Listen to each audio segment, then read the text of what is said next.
Hello students, welcome to Vijay Kumar IAS Academy. நம்ம இந்த வீடியோல என்ன டிஸ்கஸ் பண்ண போறோம்னா எடிட்டோரியல்ஸ் நம்ம டிஸ்கஸ் பண்ண போறோம். அதாவது லாஸ்ட் வீக் வந்து 26 ஏப்ரல்ல இருந்து மே 2ஆம் தேதி வரைக்கும் வந்து ரிலீஸ் ஆன முக்கியமான எடிட்டோரியல்ஸ் நம்ம இந்த வீடியோல டிஸ்கஸ் பண்ண போறோம். ஓகேங்களா? சோ எடிட்டோரியல்ஸ்னா ஃபர்ஸ்ட் என்ன?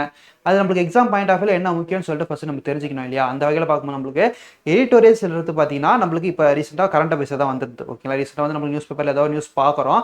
அந்த ஒரு நியூஸோட பேக்ரவுண்ட் டேட்டா இது எப்படி வந்து உருவாச்சு இந்த நியூஸ்னால நமக்கு ஃபியூச்சரிஸ்டிக்காக என்ன இம்பாக்ட்லாம் வரப்போகுது, என்ன அட்வான்டேஜஸ், என்ன டிஸ்அட்வான்டேஜஸ், இதை பற்றின ஒரு 360 அனலைஸாக தான் 360 டிகிரி அனலைஸாக தான் இந்த ஒரு எடிட்டோரியல்ஸ்ன்றது இருக்கும். ஓகேங்களா? அந்த எடிட்டோரியல்ஸ்ன்றது நம்மளுக்கு ப்ரிலிம்ஸ் பாயிண்ட் ஆஃப் வியூ தாண்டி மெயின்ஸ் பாயிண்ட் ஆஃப் வியூல ஒரு அடிட்டிவ் பாயிண்ட்ஸ்க்காக வந்து ரொம்பவே இம்பார்ட்டன்ட் பார்ட்டாக இந்த இடத்துல பார்க்கலாம். ஓகேங்களா? ஸோ அந்த வகையில் பார்க்கும்போது நம்மளுக்கு மெயின்ஸ் பாயிண்ட் ஆஃப் வியூல தான் இந்த எடிட்டோரியல்ஸ்க்கான முக்கியமான மேஜர் ரோல்ன்றது இருக்கு. ஓகேங்களா? ஸோ அந்த வகையில் பார்க்கும்போது நம்மளுக்கு லாஸ்ட் வீக் ரிலீஸ் ஆன முக்கியமான அந்த ஒரு 5 எடிட்டோரியல் சார்ந்த தகவலை தான் இந்த வீடியோவில் நம்ம டிஸ்கஸ் பண்ண போறோம். அந்த வகையில் பார்க்கும்போது நம்மளுக்கு ஃபர்ஸ்ட் எடிட்டோரியலா வந்து பார்க்கும்போது நம்மளுக்கு தி ஆர்டிஇ ஆக்ட் அந்த ஐடியா ஆஃப் சோஷியல் இன்க்ளூஷன். அந்த ஆர்டிஇ சட்டம் மற்றும் சமூக உள்ளடக்கம் சார்ந்த தகவலை தான் ஃபர்ஸ்ட் எடிட்டோரியலா பார்க்குறோம்.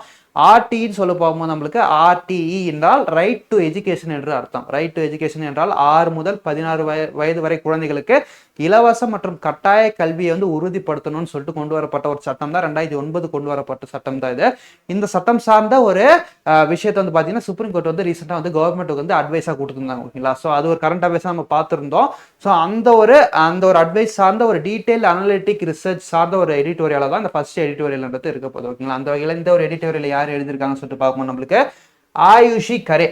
ஆயுஷி கரேவும் கார்த்திகா அண்ணாமலையும் தான் வந்து இந்த 2 பேர் தான் வந்து பார்த்தீங்கன்னா இந்த ஒரு எடிட்டோரியல் எழுதியிருக்காங்கன்னு சொல்லிட்டு பார்க்க போகிறோம். ஸோ இது வந்து எந்த ஒரு பேப்பரில் ரிலீஸ் ஆயிருக்குன்னு சொல்லிட்டு பார்க்கும்போது நம்மளுக்கு தி ஹிந்துல ரிலீஸ் ஆயிருக்குப்பா. அடுத்த எடிட்டோரியல் வந்து பார்க்கும்போது நம்மளுக்கு தமிழ்நாடு எக்கனாமிக் க்ரோத் ரெக்கார்ட், தமிழ்நாட்டோட பொருளாதார வளர்ச்சி ட்ரெண்ட் எந்த அளவுக்கு இருக்கு. ஓகேங்களா? ஸோ இது சார்ந்த ஒரு எடிட்டோரியல் வந்து ரிலீஸ் ஆயிருந்தது. இது வந்து பார்த்தீங்கன்னா நம்மளுக்கு ஹிந்து பேப்பர்ல தான் ரிலீஸ் ஆயிருந்தது. இதை எழுதினது யாருன்னு சொல்லிட்டு பார்க்கணும் நம்மளுக்கு KR சண்முகம் அவர்கள். நெக்ஸ்ட் வந்து பார்த்தீங்கன்னா harvesting the sun, how solar energy is powering the future of rural farming economics, அதாவது சூரியனை அறுவடை செய்தல் கிராமப்புற விவசாய பொருளாதாரத்தின் எதிர்காலத்தை சூரிய சக்தி எவ்வாறு மேம்படுத்துகிறது. ஓகேங்களா? அந்த சூரிய சக்தி சார்ந்த அது ரீசெண்ட் ட்ரெண்ட்ஸ்ல எந்த அளவுக்கு டெவலப் ஆயிருக்கு. ஓகேங்களா? இதை சார்ந்த தகவலை ரிசர்ச் பண்ணி பார்த்தீங்கன்னா நம்மளுக்கு எடிட்டோரியல் ரிலீஸ் பண்ணியிருந்தாங்க. யார் ரிலீஸ் பண்ணியிருந்தான்னு சொல்லிட்டு பார்க்கும்போது நம்மளுக்கு ஸ்ரேயாஷ் கவுடா அவர்கள் பிஸ்னஸ் லைன் பேப்பர்ல வந்து இந்த ஒரு எடிட்டோரியல் வந்து ரிலீஸ் ஆயிருந்ததுப்பா. ஓகேங்களா? ஸோ அந்த வகையில் பார்க்கும்போது நம்மளுக்கு அடுத்த எடிட்டோரியல் தான் small hydro power development scheme, சிறு நீர்மின் சக்தி மேம்பாட்டு திட்டம். ஓகேங்களா? இது வந்து பார்த்தீங்கன்னா நம்மளுக்கு 2026 2031 இந்த 5 ஆண்டு காலகட்டத்தில் வந்து அச்சீவ் பண்ணுறதுக்கு வந்து கவர்மெண்ட் வந்து டார்கெட் வச்சிருந்தாங்க.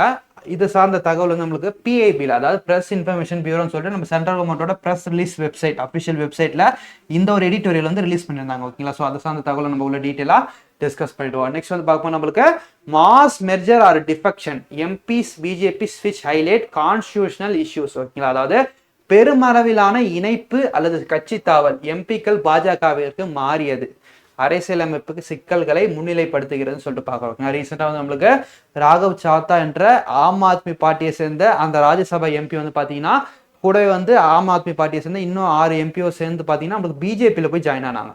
இருந்தாலுமே கூட கட்சி சாவல் தடை சட்டத்தின் கீழே வந்து இவங்களோட பதவின்றது பறிக்கப்படவில்லை.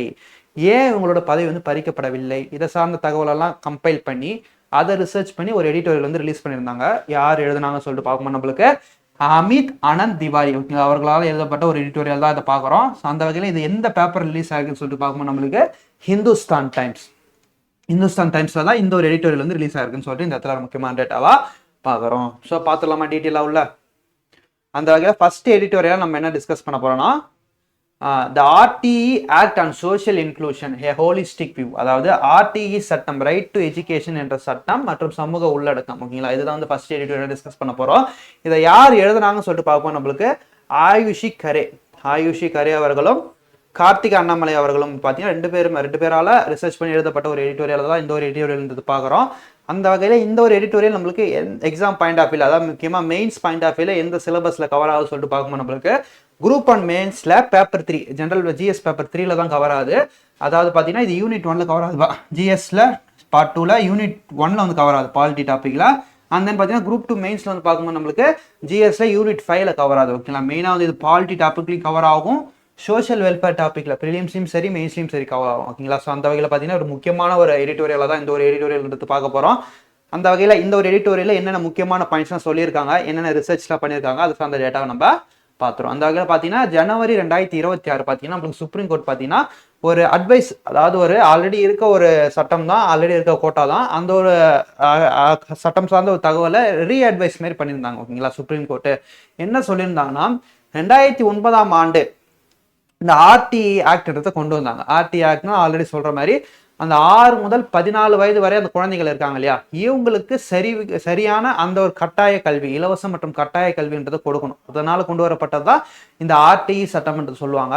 இந்த ஆர்டிஇ சட்டத்தோட விதை ஃபவுண்டேஷன்றது எங்க ஆரம்பிக்குதுன்னா 2002ல 86வது சட்ட திருத்தத்தின் கீழே வந்து பாத்தீங்கன்னா 6 முதல் 14 வயது வரை குழந்தைகளுக்கு இலவச மற்றும் கட்டாய கல்வி தரணும்னு சொல்லிட்டு நம்மளுக்கு ஆர்டிகல் 21A அடிப்படை உரிமைகள் சொல்லிட்டு கொண்டு வந்தாங்க. ஓகேங்களா, ஸோ அது வந்து பார்த்தீங்கன்னா 86வது சட்ட திருத்தத்தின் கீழே கொண்டு வந்தாங்க. இதன் தொடர்ச்சியாக நம்மளுக்கு ஆர்டிஇ ஆக்ட் சட்டமுமே வந்து கொண்டு வந்தாங்க 2009. ஓகேங்களா, ஸோ இந்த ஒரு சட்டத்தின் கீழே பிரிவு 12(1)C என்ன சொல்லுதுன்னா, அதாவது பிரைவேட் ஸ்கூல்ஸ் இருக்காங்க இல்லையா, பிரைவேட் ஸ்கூல்ஸ்ல வந்து நிறைய ஃபீஸ் கட்டி வந்து பார்த்தீங்கன்னா ஒரு மிடில் கிளாஸ் அப்பர் கிளாஸ் இந்த ஒரு கிளாஸ் பீப்புள்ஸ் மட்டும் தான் படிப்பாங்க ஃபீஸ் கட்டி.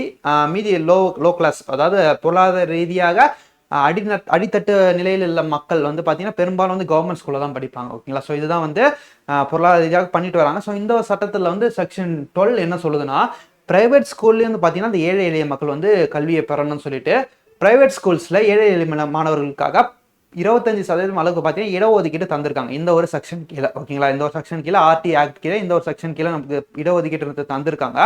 இந்த ஒரு இடஒதுக்கீடு வந்து எந்த அளவுக்கு இதுவரை வந்து இம்பாக்ட்ஃபுல்லா இருந்திருக்கு, இதுல எத்தனை மாணவர்கள் வந்து இதை யூஸ் பண்ணியிருக்காங்கன்னு சொல்லிட்டு அதை சார்ந்த ஒரு எடிட்டோரியலா தான் இந்த ஒரு எடிட்டோரியல் வந்து இருக்க போகுது. ஓகேங்களா, அந்த வகையில் பார்க்கும்போது நம்மளுக்கு இந்த ஒரு இடஒதுக்கீடின் மூலமா வந்து பாத்தீங்கன்னா நம்மளுக்கு பிரைவேட் ஸ்கூல்ஸ்ல ஹை கிளாஸ் பீப்புள்ஸ் தான் படிப்பாங்க. லைக் வந்து கோடீஸ்வரனோட பையன், ஓகேங்களா, கோடீஸ்வரியோட பையன், அண்ட் தென் வந்து நீதிபதியோட குழந்தை, இது போன்ற ஹையர் கிளாஸ் பீப்புள்ஸும் பிளஸ் வந்து ஆட்டோ ஓட்டுநர் அல்லது தெருவோர வியாபாரியின் மகனும் ஒரே பெஞ்சில் படிக்கிறதுக்கு இந்த ஒரு கோட்டா, அதாவது பிரைவேட் ஸ்கூல்ஸ் 25% வந்து பார்த்தீங்கன்னா இந்த ஏழை எளிய மக்களும் படிக்கிறதுக்கான அந்த கோட்டா வந்து உதவி புரியுதுன்னு சொல்லிட்டு இந்த எடிட்டோரியல்ல முக்கியமான டேட்டாவாக சொல்லியிருக்காங்க. ஓகேங்களா, ஸோ அந்த வகையில் பார்க்கும்போது நம்மளுக்கு ஒரு எக்ஸாம்பிளும் சொல்லியிருக்காங்க. ஓகேங்களா, ஸோ கார்த்திக்ன்ற ஒரு பையன், அவன் வந்து பார்த்தீங்கன்னா நம்மளுக்கு ஒரு காலனி வியாபாரியோட பையன். ஓகேங்களா, அந்த காலனி வியாபாரியோட பையனும் சமூகத்தில் உயர்ந்த நிலையில் உள்ள கோடீஸ்வரனோட பையனும் பார்த்தீங்கன்னா ஒரே கல்லூரி ஒரே ஸ்கூல்ல வந்து படிச்சிருக்காங்க சொல்லிட்டு இந்த ஒரு சட்டத்தின் கீழே ஒரு முக்கியமான எக்ஸாம்பிளா சொல்லியிருக்காங்க சொல்லிட்டு இந்த முக்கியமான டேட்டாவா பார்க்குறோம். நெக்ஸ்ட் வந்து பார்க்கும்போது நம்மளுக்கு சேர்க்கையின் அளவு, இந்த ஒரு சட்டத்தினோட இம்பாக்ட் எந்த அளவுக்கு இருக்கு, அதாவது இந்த 25% இடஒதுக்கீடுல எத்தனை பேர் பயனடைந்துள்ளார்கள் சொல்லிட்டு பார்க்கும்போது நம்மளுக்கு 5 மில்லியனுக்கும் அதிகமான குழந்தைகள், கிட்டத்தட்ட 5 மில்லியன் சில்ட்ரன்ஸ் வந்து பார்த்தீங்கன்னா இந்த ஒரு சட்டத்தின் கீழே தனியார் பள்ளியில வந்து பயிற்றுவித்து வந்து இருக்காங்க சொல்லிட்டு இந்த இடத்துல பார்க்குறோம். அந்த ஒரு 5 மில்லியன் குழந்தைகள்ல 90% அளவுக்கு பார்த்தீங்கன்னா பாஸ் பர்சன்டேஜ் காமிச்சிருக்காங்கன்னு சொல்லிட்டு இந்த இடத்துல ஒரு முக்கியமான டேட்டாவா பார்க்குறோம். அடுத்து வந்து முக்கியமான டேட்டாவா கல்வி மற்றும் இன்றி சக நண்பர்களின் தொடர்புகள், புதிய லட்சியங்கள் மற்றும் தன்னம்பிக்கைகளை மாணவர்கள் பெறுகின்றனர் சொல்லிட்டு இந்த ஒரு முக்கியமான டேட்டாவா பார்க்குறோம். பள்ளி பாட புத்தகத்தை தாண்டி வந்து பார்த்தீங்கன்னா கிளாஸ் ரூம்ல ஒரு என்வைரான்மெண்ட் வந்து ஸ்ப்ரெட் ஆகும். ஓகேங்களா, ஸோ ஒரு பெஞ்சில் வந்து பார்த்தீங்கன்னா ஒரு கோடீஸ்வரனோட பையன் இருக்கான், தென் வந்து பார்த்தீங்கன்னா நீதிபதியோட பையன் இருக்கான், தென் வந்து ஆட்டோ ஓட்டுநரோட பையன் இருக்கான், தென் வந்து பார்த்தீங்கன்னா ஒரு ரிச் பர்சன் ரொம்பவே வந்து பணக்காரர், அதாவது எப்படி சொல்றது, ஒரு தொழில் அதிபரோட பையன் இருக்காங்க. ஓகேங்களா, ஸோ இவங்க எல்லாருமே வந்து ஒரே பெஞ்சில் படிக்கும் போது எல்லாருமே டிஃப்ரெண்ட் எக்கோ சிஸ்டம் டிஃப்ரெண்ட் என்வைரான்மெண்ட்லேருந்து வராங்க. ஸோ இவங்கெல்லாம் கம்பைன் பண்ணி படிக்கும்போது என்ன ஆகும், அவனோட நாலேஜ் இவனுக்கு வரும். ஸோ ஒரு ஈக்குவாலிட்டின்றது அந்த இடத்துல ஃபார்ம் ஆகும் சொல்லிட்டு இந்த ஒரு சட்டத்தோட முக்கியமான அட்வான்டேஜா இந்த இடத்துல நம்மளுக்கு சொல்லியிருக்காங்க. அது மட்டும் இல்லாம இந்த சட்டம் சார்ந்த தவறான புரிதல்கள், ஓகேங்களா, மிஸ்கன்செப்ஷன் சார்ந்த தகவலை இந்த எடிட்டோரியல் வந்து பேசியிருக்காங்க. அது என்ன சொல்ல வராங்கன்னா, இந்த ஒரு சட்டம் அரசின் கடமையை வந்து குறைத்து மதிப்பிட்டுள்ளதான் சொல்லியிருக்காங்க. அது ஏன் இது சொல்றாங்கன்னு சொல்லிட்டு பார்க்கும்போது நம்மளுக்கு அரசால் வந்து அரசு பள்ளிகளை இயக்க முடியவில்லை, அதனால்தான் வந்து தனியார் பள்ளிகளை வந்து இடஒதுக்கீடு தந்திருக்காங்கன்னு சொல்லிட்டு ஒரு மிஸ்கன்செப்ஷன் இன்று வரை இந்த சட்டத்தின் கீழே இருக்கு. ஓகேங்களா, ஸோ தவறான ஒரு புரிதலா இந்த இடத்துல நம்ம பார்க்கறோம். ஓகேங்களா, ஸோ அந்த வகையில இந்த எடிட்டோரியல்ல என்ன சொல்லியிருக்காங்கன்னா, இந்த விதி அரசு பள்ளிகளில் முதலீடு செய்யும் அரசின் கடமையை குறைக்கவில்லை, மாறாக அரசியலமைப்பு கடமையை நிறைவேற்றுவதில் தனியார் பள்ளிகளும் ஒரு அங்கமாக இருப்பதை இது அங்கீகரிக்கிறதுன்னு சொல்லிட்டு இந்த முக்கியமான டேட்டாவா பார்க்குறோம். The provision does not dilute the state's duty to invest in public school. Rather, it recognizes that elementary education must be realized within a diverse ecosystem where private schools are naturally participate in the constitutional mandate சொல்லிட்டு இந்த இடத்துல ஒரு முக்கியமான டேட்டாவா பார்க்கலாம். அது மட்டும் இல்லாமல் இன்னொரு மிஸ்கன்செப்ஷன், இந்த 25% இடஒதுக்கீட்டுல இன்னொரு மிஸ்கன்செப்ஷன், தவறான புரிதலும் இருந்துட்டு வருது மக்கள் இடையில. என்ன சொல்ல வராங்கன்னா, அதாவது தனியார் பள்ளிகளை நோக்கிய மாற்றம் ஆர்டிஇ சட்டத்திற்கு முன்பே தொடங்கிவிட்டது என்பதை 2006ஆம் ஆண்டு அசர் அறிக்கை சுட்டிக்காட்டுகிறது. அரசு பள்ளிகளில் மாணவர் சேர்க்கை குறைவதற்கு உள்கட்டமைப்பு மற்றும் ஆசிரியர் பற்றாக்குறை போன்ற சிக்கல்கள் காரணமில்லை, ஆர்டிஇ சட்டமும் அல்லன்னு சொல்லிட்டு இந்த இடத்துல நம்ம முக்கியமான டேட்டாவா பார்க்குறோம். ஓகேங்களா, இந்த ஒரு சட்டம் கொண்டு வந்ததுக்கு அப்புறம் 25% தனியார் பள்ளியில இடஒதுக்கீடு ஏழை மாணவர்களுக்குன்ற சட்டம் கொண்டு வந்ததுக்கு அப்புறம் கவர்மெண்ட் ஸ்கூலோட அந்த என்ரோல்மெண்ட் ரேஷியோ குறைஞ்சி இருக்குன்னு சொல்லிட்டு ஒரு தவறான புரிதல் மக்களுக்கு இடையில இருக்குது. எல்லாமே வந்து இந்த இடஒதுக்கீட்டை பயன்படுத்தி பிரைவேட் ஸ்கூல்ல போய் ஜாயின் ஆயிடுறாங்க, கவர்மெண்ட் ஸ்கூல்ல மாணவர்கள் படிக்க மாட்டாங்கன்னு சொல்லிட்டு ஒரு தவறான புரிதல் இருந்து வருகிறது. ஸோ அதற்கான காரணத்தையும் வந்து இந்த இடஒதுக்கீட்டில் வந்து தெளிவு பண்ணியிருக்காங்க, இந்த ஒரு எடிட்டோரியல் வந்து தெளிவு பண்ணியிருக்காங்க. அதாவது அரசு பள்ளிகளில் மாணவர் சேர்க்கை குறைவதற்கு உள்கட்டமைப்பு மற்றும் ஆசிரியர் பற்றாக்குறை போன்ற சிக்கல்களை காரணம். ஓகேங்களா, காரணம். இந்த ஒரு சட்டம் வந்து காரணம் இல்லைன்னு சொல்லிட்டு இந்த முக்கியமான டேட்டாவா பார்க்குறோம்.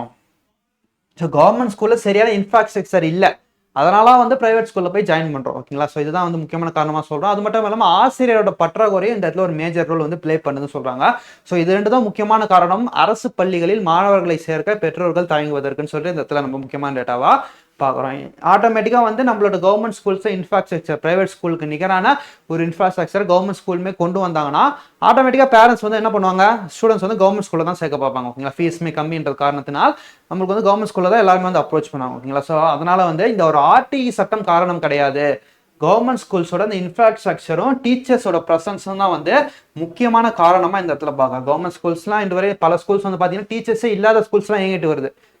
சில இடத்துல வந்து டீச்சர்ஸ் இருக்காங்க, பட் ஆனால் சரியா ஸ்கூல்ஸ்க்கு வந்து போக மாட்டாங்க சொல்லிக் கொடுக்கறதுக்கு. ஓகேங்களா, இது போன்ற விஷயங்கள் தான் வந்து கவர்மெண்ட் ஸ்கூல்ஸ் வந்து அதிகமாக ரீச் ஆகாத விஷயமா இந்த இடத்துல நம்ம பார்க்குறோம். ஓகேங்களா, ஸோ அடுத்து வந்து பார்க்கும்போது நமக்கு persistent challenges and implementation gaps, இந்த ஒரு சட்டத்திற்கு நீடிக்கும் சவால்கள் என்ன, அமலாக்க இடைவெளிகள் என்னன்னு தான் சொல்லிட்டு கேட்குறாங்க. ஸோ அந்த வகையில் பார்க்கும்போது நம்மளுக்கு ஃபர்ஸ்ட் எடுத்தோடனே பள்ளிகளின் எதிர்ப்பு, ஸ்கூல் ரெசிஸ்டன்ஸ், அதாவது பிரைவேட் ஸ்கூல்ஸோட எதிர்ப்பு இந்த இடத்துல நம்ம பார்க்குறோம். ஓகேங்களா, ஸோ பிரைவேட் ஸ்கூல்ஸ் அந்த 25% இடஒதுக்கீடு கொடுக்கறதுனால 25% அளவுக்கு பார்த்தீங்கன்னா அவங்களுக்கு வருமான இழப்பு ஏற்படுதுன்னு சொல்லிட்டு பிரைவேட் ஸ்கூல்ஸ் வந்து இதற்கு மிகவும் எதிர்ப்பு தெரிவிக்கிறாங்க. இன்னுமே பார்த்தீங்கன்னா இந்த ஒரு சட்டத்தை சில பிரைவேட் ஸ்கூல்ஸில் அமல்படுத்தவில்லைன்னு சொல்லிட்டு இந்த இடத்துல நம்ம பார்க்குறோம். ஸோ அடுத்ததான் வந்து பார்க்கும்போது நம்மளுக்கு ஹைடன் காஸ்ட், மறைமுக செலவுகள். ஓகேங்களா, அதாவது சீருடைகள், புத்தகங்கள் மற்றும் கல்வி உபகரணங்களுக்காக குடும்பங்கள் மறைமுக செலவுகளை சுமக்க வேண்டி உள்ளது. ஸோ நம்மளுக்கு ஃப்ரீன்னு சொல்லிடுறாங்க. ஓகேங்களா, 25% இடஒதுக்கீடு பிரைவேட் ஸ்கூல்னு சொல்லிட்டாலுமே கூட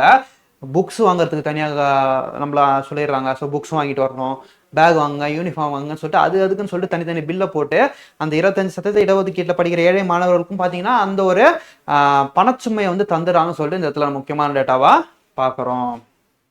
அடுத்து வந்து பார்க்கும்போது நம்மளுக்கு அட்மினிஸ்ட்ரேட்டிவ் ஃப்ரிக்ஷன், நிர்வாக குறைபாடுகள் என்னென்ன இருக்குன்னு சொல்லிட்டு பார்க்கும்போது நம்மளுக்கு வெளிப்படைத்தன்மை, குறை தீர்ப்பு மற்றும் பள்ளிகளுக்கான நிதியை சரியான நேரத்தில் வழங்குவதில் இடைவேளிகள் உள்ளன.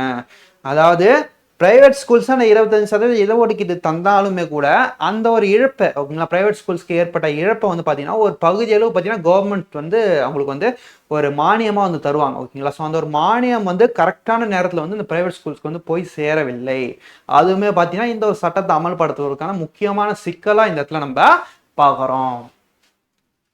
ஸோ அடுத்து வந்து பார்க்கும்போது நம்மளுக்கு முன்னோக்கி செல்லும் பாதை, நிர்வாக சீர்திருத்தம், த வே ஃபார்வர்ட் அட்மினிஸ்ட்ரேட்டிவ் எக்ஸலன்ட். இதுல என்ன பார்க்கணும்னா கண்காணிப்பை வலுப்படுத்தல். இந்த ஒரு சட்டத்தை வந்து கரெக்டா வந்து அமல்படுத்த வேண்டும் என்றால், இந்த ஒரு சட்டம் கரெக்டான பயனாளர்களுக்கு போய் சேர வேண்டும் என்றால் முறையான கண்காணிப்புன்றது நம்ம கவர்மெண்ட் சார்பில் கொண்டு வர வேண்டும். ஸ்ட்ரென்தன் த மானிட்டரிங். அடுத்து வந்து பார்க்கும்போது நம்மளுக்கு என்ஷூர் அக்கௌண்டபிலிட்டி, பொறுப்புணர்வை உறுதி செய்தல் சொல்லியிருக்காங்கப்பா. அதாவது என்ன சொல்ல வராங்கன்னா, ராஜஸ்தான், குஜராத் மற்றும் டெல்லி ஆகிய மாநிலங்களில் டிஜிட்டல் அமைப்புகள் மூலம் பொறுப்புணர்வை வலுப்படுத்தி இருப்பதை ஒரு முன்மாதிரியாக கொள்ளலாம் சொல்லிட்டு இந்த இடத்துல ஒரு முக்கியமான டேட்டாவா பார்க்குறோம். அதாவது ராஜஸ்தான், குஜராத், டெல்லி இந்த மாநிலங்கள்லாம் பார்த்தீங்கன்னா இந்த ஒரு சட்டம் சரியாக செயல்பட்டு கொண்டு வருகிறதா அப்படின்னு சொல்லிட்டு சரி பார்ப்பதற்காக டிஜிட்டலைஸ்டா இந்த சட்டம் வந்து எந்த அளவுக்கு இருக்குன்னு சொல்லிட்டு கண்காணிப்பதற்கு டெக்னாலஜி வந்து அமல் பண்ணியிருக்காங்க. இது போன்ற ஒரு டெக்னாலஜியை இந்தியா ஃபுல்லா அமல் பண்ணலாம்னு சொல்லிட்டு ஒரு அட்வைஸ்மே பார்த்தீங்கன்னா தந்திருக்காங்கன்னு சொல்லிட்டு இந்த ஒரு எடிட்டோரியல் முக்கியமான டேட்டாவா பார்க்குறோம். ஸோ அடுத்து வந்து பார்க்கும்போது நம்மளுக்கு இது சார்ந்த எக்ஸாம் ஹிண்ட்ஸ் தேர்வு குறிப்புகள் என்ன இருக்குன்னு சொல்லிட்டு பார்க்கும்போது நம்மளுக்கு நம்ம ஆல்ரெடி பார்த்தது தான் இந்த ஒரு ஆர்டி ஆக்ட் எப்படி தோன்றியது, ரைட் டு எஜுகேஷன் என்ற ஆக்ட் எப்படி தோன்றியதுன்னா இதுக்கான ஆணி வேர் என்றது எப்போ ஆரம்பிக்குதுன்னா 2002 86 சட்ட திருத்தத்தில் 6 முதல் 14 வயது வரை குழந்தைகளுக்கு வந்து பார்த்தீங்கன்னா அந்த ஒரு கம்பல்சரி எஜுகேஷன்றதை கொண்டு வரது அடிப்படை உரிமைகளாக மாற்றினாங்க. எந்த ஒரு பிரிவு நிற்கிறதுனா ஆர்டிகல் 21A. இந்த ஒரு சட்டத்தோட தொடர்ச்சியாக தான் பார்த்தீங்கன்னா நம்மளுக்கு 2009 நம்மளுக்கு வந்து ஒரு சட்டத்தை பாஸ் பண்ணுறாங்க, ரைட் டு எஜுகேஷன் ஆக்ட். ஓகேங்களா. ஸோ இந்த ஒரு ஆக்ட் வந்து பாஸ் பண்ணுறாங்க. இந்த ஒரு ஆக்ட் வந்து பார்த்தீங்கன்னா எப்பத்துலேருந்து நடைமுறைக்கு வருதுன்னு சொல்லிட்டு பார்க்கும்போது நம்மளுக்கு April 1, 2010. ஓகேங்களா. ஸோ அதன் கீழே தான் வந்து பார்த்தீங்கன்னா ஸ்டூடெண்ட்ஸ்க்கு வந்து ஃப்ரீ அண்ட் கம்பல்சரி எஜுகேஷன் எடுத்து தற்போது வரை போய் சேருதுன்னு சொல்லிட்டு இந்த ஒரு முக்கியமான டேட்டாவாக பார்க்குறோம். ஸோ இதுதான் வந்து ஃபர்ஸ்ட் எடிட்டோரியலோட பேசிக் ஸ்ட்ரக்சரு. முக்கியமான டேட்டாலாம் பார்த்தாச்சு. ஓகேங்களா. ஸோ அந்த வகையில் பார்க்கும்போது ஆர்டி ஆக்ட் வந்து 2009 கொண்டு வராங்க. இதோட ஆணி வேறுன்றது நம்மளுக்கு 2002 86 சட்ட திருத்தத்தில் ஆர்டிகல் 21 கொண்டு வந்தது மூலமாக ஆரம்பிக்குது. இந்த ஒரு சட்டத்தின் கீழே செக்ஷன் 12(1)C கீழே வந்து பார்த்தீங்கன்னா அந்த பிரைவேட் ஸ்கூல்ஸில் ஏழை எளிய மாணவர்களுக்கான 25% இடஒதுக்கீடு தந்திருக்காங்க.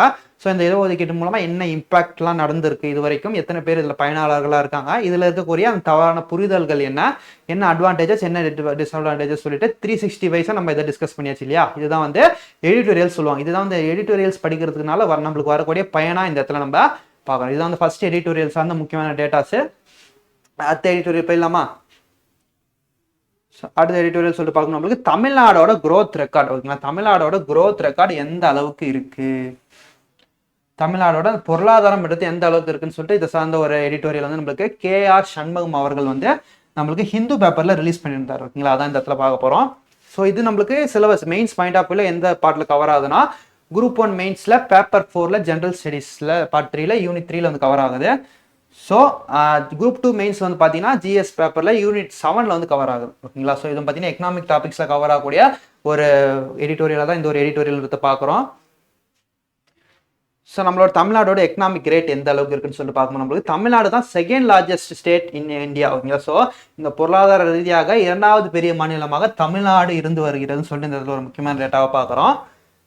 அந்த வகையில் தமிழ்நாடோட ஜிடிபி இந்தியா லெவலில் பார்த்தோன்னா ஜிடிபின்னு சொல்லுவாங்க, ஸ்டேட் லெவலில் பார்க்கும்போது GSDPன்னு சொல்லிட்டு சொல்லுவாங்க. ஓகேங்களா. ஸோ அந்த ஒரு விகிதம் பார்த்தீங்கன்னா கடந்த ஆண்டு அதாவது 2025-26 ஆண்டு 10.83% பதிவாயிருப்பா. ஓகேங்களா. ஸோ தொடர்ந்து 2வது ஆண்டா பார்த்தீங்கன்னா இரட்டை இலக்க எண்களில் பார்த்தீங்கன்னா நம்மளுக்கு அந்த GSDP growthன்றது இருந்து வருது, பொருளாதார வளர்ச்சியோட அந்த ஒரு விகிதம் எடுத்து இருந்துட்டு வருதுன்னு சொல்லிட்டு பார்க்குறோம். இதுக்கு முன்னாடி வருஷம் பார்த்தீங்கன்னா அவங்களுக்கு 11.19% இருந்தது இதோட வளர்ச்சி.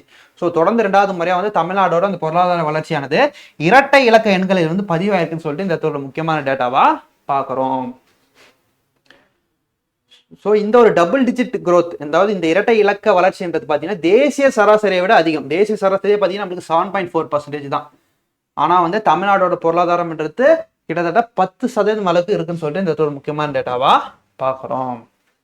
ஸோ அது மட்டும் இல்லாமல் நாமினல் GSDP. ஓகேங்களா. ஸோ பெயரளவு GSDPயோட தொகை, அதாவது GSDPயோட பர்சன்டேஜ் பார்த்தோம் இல்லையா, அதோட தொகை எவ்வளோ இருக்குன்னு சொல்லிட்டு பார்க்கும்போது நம்மளுக்கு 35.29 லட்சம் கோடி 35.29 lakhs crore வந்து பார்த்தீங்கன்னா நம்மளுக்கு பொருளாதாரத்தை நம்ம டர்ன் ஓவர் பண்ணியிருக்கோம் சொல்லிட்டு இந்த ஒரு முக்கியமான டேட்டாவை பார்க்குறோம். இது கடந்த ஆண்டை கம்பேர் பண்ணும் போது 13.16% growth வந்து நம்ம தந்திருக்கோம்னு சொல்லிட்டு இந்த ஒரு முக்கியமான டேட்டாவா பார்க்குறோம். ஸோ அது மட்டும் இல்லாமல் ஜென்ரலாக நம்ம எக்கனாமிக்ஸ்ல எவ்வளோ டெவலப்மெண்ட் இருக்கும்னு பார்த்தாச்சு. ஸோ துறை வாரியா. ஓகேங்களா. So primary sector, secondary sector, tertiary sector சொல்லிட்டு இருக்கு இல்லையா. ஸோ அந்த மாதிரி துறை வாரியா எவ்வளோ வளர்ச்சியை பதிவு பண்ணியிருக்கோம் கடந்த ஆண்டுல சொல்லிட்டு பார்க்கும்போது நம்மளுக்கு தமிழ்நாட்டில் 2ஆம் நிலைத்துறை, அதாவது உற்பத்தி துறை சொல்லிட்டு சொல்லுவாங்க, ப்ரொடக்ஷன் ஜோன். ஓகேங்களா. இந்த ஒரு ஜோன்ல நம்மளுக்கு 15.02% இன்க்ரீஸ்ப்பா. இது வந்து நேஷனல் ஆவரேஜ் 7% டபுளாக வந்து பதிவாயிருக்குன்னு சொல்லிட்டு இந்த முக்கியமான டேட்டாவை பார்க்குறோம்.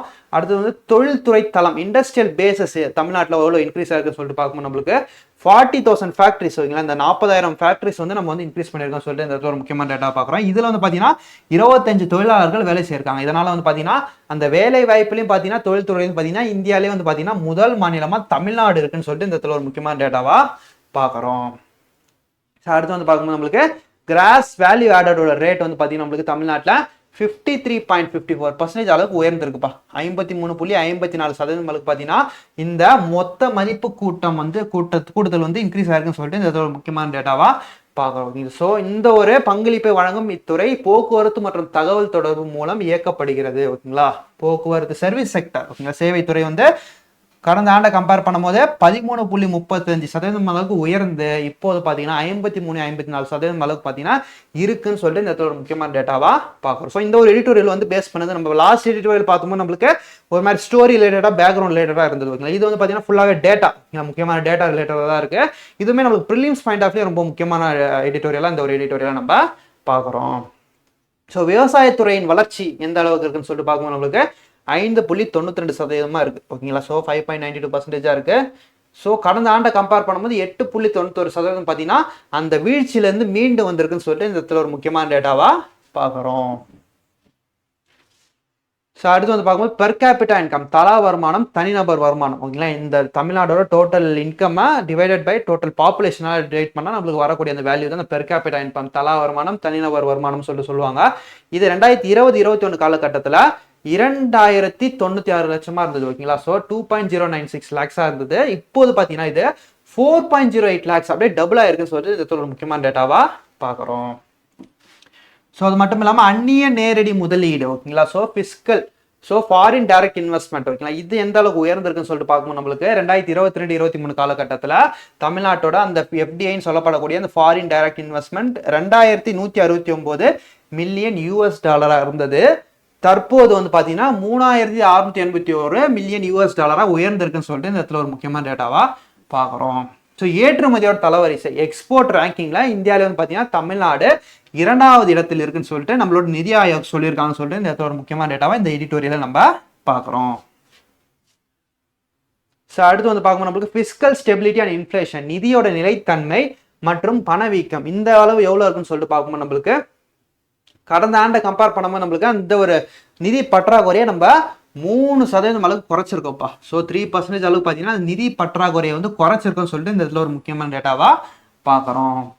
ஸோ இன்ஃப்ளேஷன் மேனேஜ்மெண்ட், பணவீக்கத்தின் அளவு எந்த அளவுக்கு இருக்குன்னா கடந்த ஆண்டை கம்பேர் பண்ணும்போது நம்ம 5.2%லேருந்து 2.62% குறைச்சி ஒரு சாதனை பண்ணியிருக்கோம்னு சொல்லிட்டு இந்த இடத்துல ஒரு முக்கியமான டேட்டாவா பார்க்குறோம். பணவீக்கம் பணவாட்டம்ன்ற கான்செப்ட் என்னன்னா, பணவீக்கம்ன்றது பொருட்களோட விலை உயர்ந்துடும், பணத்தோட மதிப்பு வந்து குறைஞ்சிரும். இன்கேஸ் வந்து 1 கிலோ தக்காளி வந்து நான் வந்து இன்னைக்கு வந்து 50 ரூபாய்க்கு வாங்குறேன்னா நாளைக்கு 1 கிலோ தக்காளி 100 ரூபாய் ஆயிடுச்சுன்னா என் கையில் இருக்க பணத்தோட வேல்யூ வந்து குறைஞ்சிரும். ஏன்னா வந்து நாளைக்கு என்னால் 1/2 கிலோ மட்டும் தான் வாங்க முடியும் 50 ரூபாய்க்கு. ஓகேங்களா, ஸோ பணத்தோட மதிப்பு குறைஞ்சிடுச்சு, பொருளோட விலை அதிகமாகிடுச்சு. இது வந்து இன்ஃப்ளேஷன், பண வீக்கம் சொல்லுவாங்க. இதுக்கு அப்படியே ஆப்போசிட். ஓகேங்களா, இன்னைக்கு நான் 50 ரூபாய்க்கு வாங்கினா நாளைக்கு 25 ரூபாய் ஆயிடுச்சு. ஸோ பொருளோட மதிப்பு குறைஞ்சிடுச்சு, பணத்தோட மதிப்பு அதிகமாகிடுச்சு. இன்னைக்கு நான் 1 கிலோ 50 ரூபாய்க்கு வாங்கினா நாளைக்கு 2 கிலோ வாங்குவேன். ஓகேங்களா, 25 ரூபான்னு 1 கிலோ வைத்தா நான் 2 கிலோ வாங்க முடியும். ஓகேங்களா, ஸோ பணத்தோட மதிப்பு அதிகமாயிடுச்சு, பொருளோட மதிப்பு வந்து குறைஞ்சிடுச்சு. ஓகேங்களா, இந்த சுச்சுவேஷன்ல டீஃப்ளேஷன், பண வாட்டம் சொல்லிட்டு நம்ம சொல்லுவோம். ஓகேங்களா, இதுதான் பணவீக்கத்துக்கு பண வாட்டத்துக்குள்ள டிஃபரன்ஸ். அந்த வகையில இன்ஃப்ளேஷன் ரேட்டு நம்மளோட ரிசர்வ் பேங்கோட கைட்லைன்ஸ் படி 2லேருந்து 4 வரைக்கும் % இருந்துச்சுன்னா அது ஒரு நார்மல் எக்கானமின்னு சொல்லிட்டு சொல்லுவோம். ஓகேங்களா, அந்த வகையில பார்த்தீங்கன்னா தமிழ்நாட்டோட அந்த இன்ஃப்ளேஷன் ரேட் பணவீக்கத்தின் அளவு கடந்த ஆண்டு 5.2% இந்த ரிஸ்கி ஜோன்ல இருந்து இந்த ஆண்டு பார்த்தீங்கன்னா 2.62% ஒரு நார்மல் ரேட்டுக்கு டிரான்ஸ்ஃபர் ஆகுன்னு சொல்லிட்டு இந்த இடத்துல ஒரு முக்கியமான டேட்டாவா நம்ம பார்க்குறோம். ஸோ அது மட்டும் இல்லாமல் தமிழ்நாட்டோட எக்கானமி. ஓகேங்களா, தமிழ்நாட்டோட எக்கானமின்றது நம்மளுக்கு எதை நோக்கி போய் கொண்டு இருக்குதுன்னா, this factor provide a foundation for the state ambition to reach the $1 trillion economy. அதான் இந்த காரணிகள் எல்லாம் மாநிலத்து வந்து $1 trillion எக்கானமியை நோக்கி போய் கொண்டு இருக்குன்னு சொல்லிட்டு இந்த இடத்துல ஒரு முக்கியமான டேட்டாவா பார்க்குறோம். இதான் வந்து இந்த எடிட்டோரியலில் கொடுக்கப்பட்ட முக்கியமான டேட்டாவை கம்பைல் பண்ணி நம்ம கொடுத்துட்டோம் பைலிங்குவலா.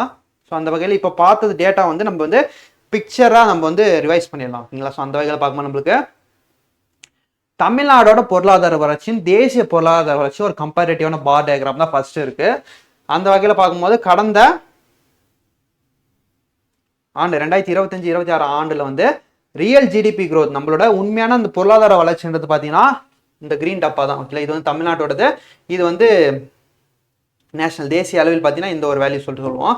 ஸோ நம்மளோட எக்கனாமிக் க்ரோத்ன்றது அதிகமாக இருக்குது. ஓகேங்களா, ஸோ அதோட பார்த்தீங்கன்னா நம்மளோட இந்த நேஷனல் அளவு பார்த்தீங்கன்னா கம்மியாக தான் இருக்குன்னு சொல்லி இந்த இடத்துல முக்கியமான டேட்டாவா பார்க்குறோம். அடுத்து வந்து பார்த்தீங்கன்னா செகண்டரி செக்டார் க்ரோத். ஓகேங்களா, ஸோ அந்த உற்பத்தி துறையில் ஓகேங்களா இந்த அளவு பார்த்தீங்கன்னா நம்ம தமிழ்நாடு ரொம்பவே நிறையவே இருக்குங்க. கிட்டத்தட்ட 15% அளவுக்கு இன்க்ரீஸ் ஆயிருக்கு. ஆனால் இந்த இடத்துல நேஷனல் ஆவரேஜ் தேசிய சராசரின்றது 7% அளவுக்கு கிட்டத்தட்ட டபுள் அப் ஆயிருக்கு. ஓகேங்களா, 7% அளவுக்கு தான் இருக்கு. ஓகேங்களா, நேஷனல் ஆவரேஜோட நம்ம அந்த உற்பத்தி துறையில டபுளா இருக்கும்னு சொல்லிட்டு இந்த இடத்துல நம்ம பார்க்குறோம். ஓகேங்களா. அடுத்து வந்து பிரைமரி செக்டார் விவசாயத்துறையில வந்து பார்க்கும்போது நம்மளுக்கு தேசியத்தோட சராசரி ஒரு 2.5 கிட்ட இருக்கு.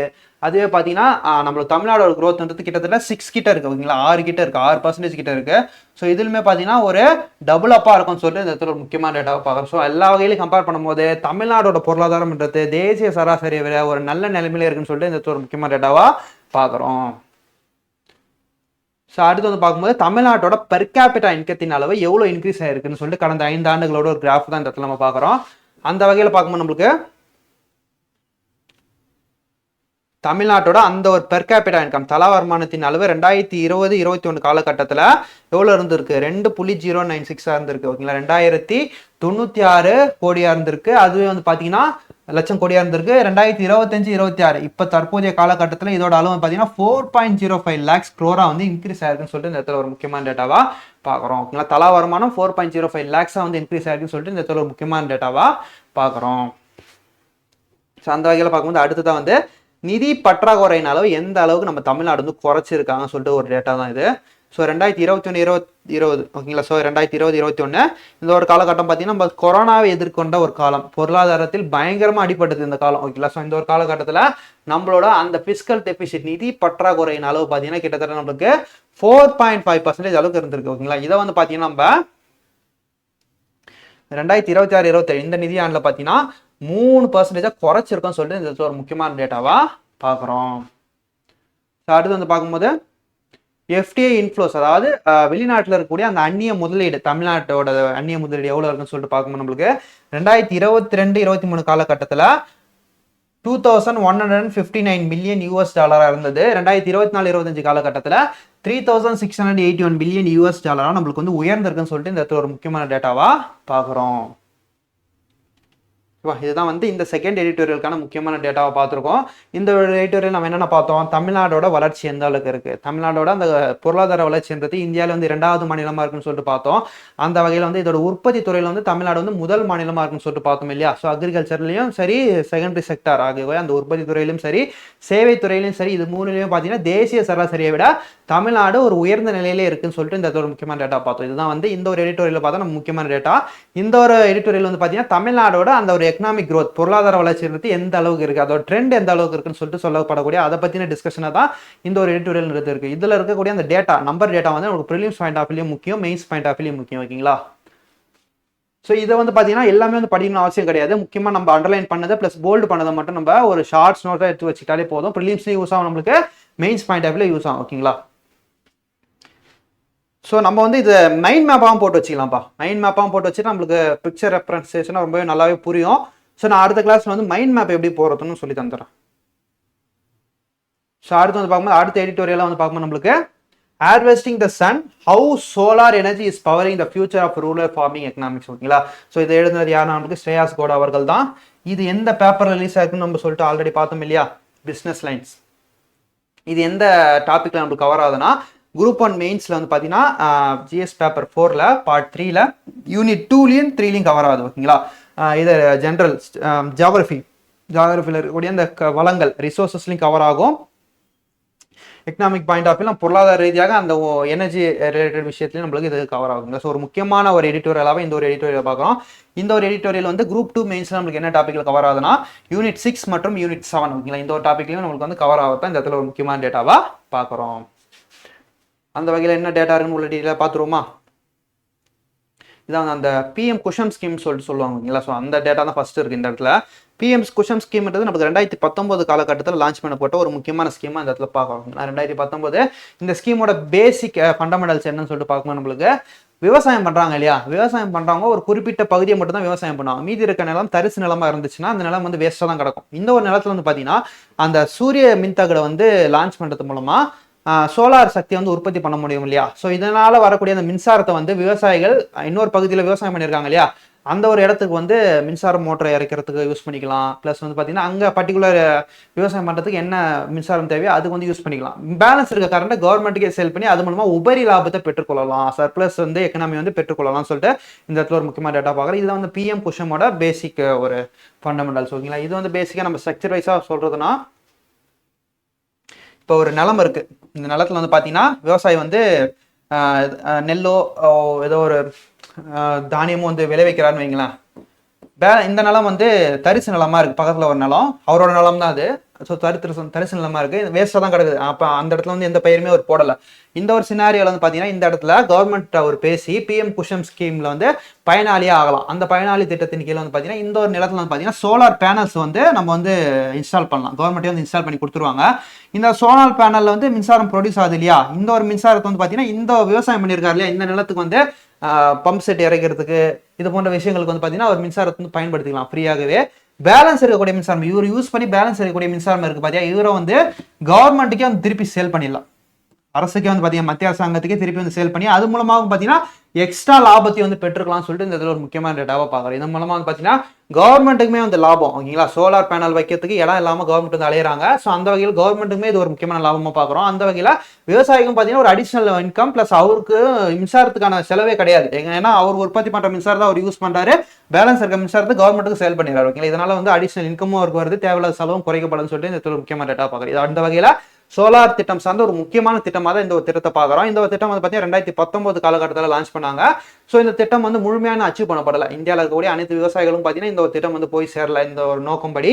ஸோ அந்த வகையில் பார்த்தீங்கன்னா இந்த ஒரு திட்டத்தை 2026 வரைக்கும் எக்ஸ்டெண்ட் பண்ணியிருக்காங்கன்னு சொல்லிட்டு இந்த ஒரு முக்கியமான டேட்டாவாக பார்க்குறோம். அதாவது இந்த ஆண்டு வரை வந்து எக்ஸ்டெண்ட் பண்ணியிருந்தாங்கன்னு சொல்லிட்டு இந்த இதில் பார்க்குறோம். ஓகேங்களா, ஸோ அந்த வகையில் பார்க்கும்போது இந்த ஒரு திட்டம் சார்ந்த ஒரு கிராஃபிக்கல் டேட்டா தான் இது. ஸோ இப்படி கூட சில இடத்துல வந்து வச்சிருக்காங்க. ஓகேங்களா, ஸோ அந்த வகையில் பார்க்கும்போது நம்மளுக்கு விவசாயம் வந்து கீழே பண்ணியிருக்காங்க. இந்த இடத்துல வந்து அவர் நெல்லுலாம் போடல, ஏதோ செடி ஒரு காய்கறி செடி தான் போட்டிருக்காரு.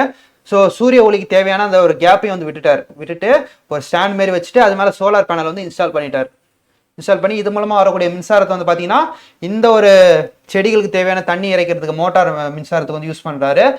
ஸோ அது மட்டும் இல்லாமல் இந்த ஒரு தண்ணியை வந்து பார்த்தீங்கன்னா பக்கத்தில் இருக்கக்கூடிய அந்த நெல், ஓகேங்களா, நெல் வந்து விவசாயம் பண்ணியிருக்காரு அந்த இடத்துல. ஸோ நெல்லுக்குமே பார்த்தீங்கன்னா யூஸ் பண்ணுறாரு சொல்லிட்டு இந்த இடத்துல ஒரு முக்கியமான டேட்டாவா பார்க்குறேன். இதுதான் வந்து PM குஷம் சார்ந்த ஒரு முக்கியமான டேட்டாவா ஒரு ரெப்ரசன்டேஷனாக பார்க்குறேன். இதான் வந்து PM குஷம் தீம். இதுதான் வந்து இந்த சூரிய மின்சக்தி சார்ந்த ஒரு முக்கியமான திட்டமாக இந்த இடத்துல நம்ம பார்க்கலாம். இது கூட வந்து PM சூரியகர் யோஜனான்னு சொல்லிட்டு ஒரு திட்டமுமே இருக்கு. அந்த ஒரு திட்டம் வந்து பார்த்தீங்கன்னா விவசாயம் அல்லாத நார்மல் வீடு, சிட்டிஸ்லாம் இருக்காங்க பார்த்தீங்களா, ஸோ சிட்டிஸ்ல இருக்கக்கூடிய அந்த நார்மல் வீடுகளோட அந்த ரூஃப் கூரைகளை வந்து இன்ஸ்டால் பண்ணக்கூடிய ஒரு திட்டமாக தான் இந்த PM சூரியகர் திட்டத்தை பார்க்குறோம். இந்த கூரைகளை வந்து இந்த சோலார் பேனல் வந்து பொருத்திடுவாங்க.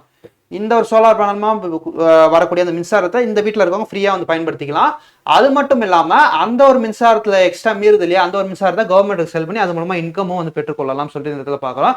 இந்த ஒரு திட்டத்தில் என்ன ஒரு கிரைட்டீரியா இருக்குன்னா, இந்த சோலார் பேனல் வந்து இன்ஸ்டால் பண்ணுறாங்க இல்லையா, இதற்கான செலவை முழுமையாக வந்து கவர்மெண்ட் ஏற்றுக்க மாட்டாங்க. இதற்கான மானியத்தை மட்டும் தான் கொடுப்பாங்க. மீதி இருக்க அமௌண்ட் வந்து அந்த ஒரு ஹவுஸ் ஓனர் தான் வந்து செலவு பண்ண சொல்லிட்டு இந்த இடத்துல ஒரு முக்கியமான டேட்டாவாக பார்க்குறோம்.